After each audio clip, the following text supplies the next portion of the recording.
असं आहे की मी पहिल्या दिवशीपासून सांगतोय, बीडच्या प्रकरणामध्ये कोणालाही आम्ही सोडणार नाही।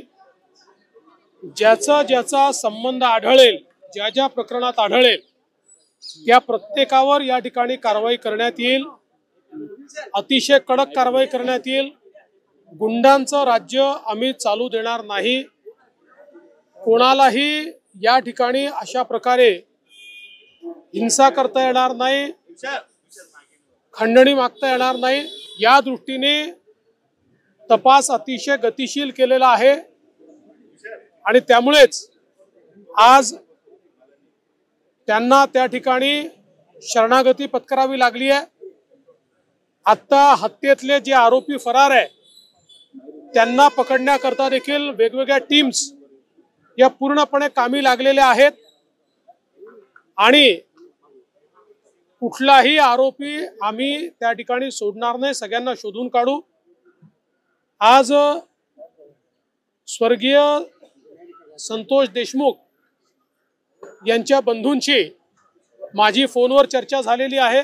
त्यांनाही मी आश्वस्त केलेलं आहे की तुम्ही काळजी करू नका, काय वाटेल ते झालं तरी सगळे दोषी शोधून आणि जोपर्यंत ते फासावर लटकत नाही तोपर्यंतची सगळी कारवाई पोलीस करतील, हा विश्वास मी त्यांना दिलाय।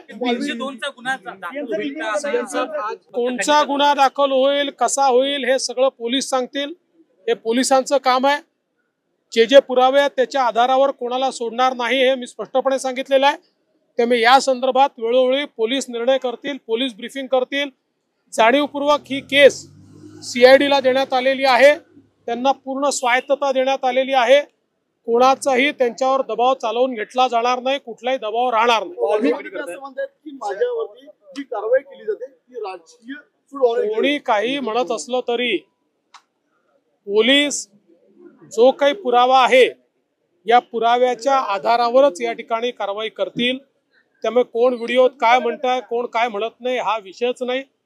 विषय हा आहे जिथे पुरावा आहे त्याला सोडलं जाणार नाही। मला या प्रकरणातल्या राजकारणामध्ये जायचं नाही। मी पहिलेपासून सांगतो, कोणाही विरुद्ध पुरावा असेल तर द्या, ज्याच्या विरुद्ध पुरावा असेल आम्ही शोधतोय, कोणाजवळ दुसऱ्याजवळ असेल त्यांनी पण द्यावा। पण माझ्याकरता स्वर्गीय संतोष देशमुख यांच्या हत्येला कारणीभूत लोकांना शिक्षा होणे हे महत्त्वाचं आहे। काही लोकांना केवळ राजकारण महत्त्वाचं आहे, त्यांचं राजकारण त्यांना लखलाभ, त्यांच्या राजकारणाने मला वाटत नाही की काही फार त्याच्यात काही फायदा होईल। त्यामुळे मला कुठल्याही राजकीय वक्तव्यामध्ये जायचं नाही, त्याचं समर्थनही करायचं नाही, त्याचा विरोधही करायचा नाही। हे राजकारण त्यांनी त्यांच्या ठिकाणी करत राहावं।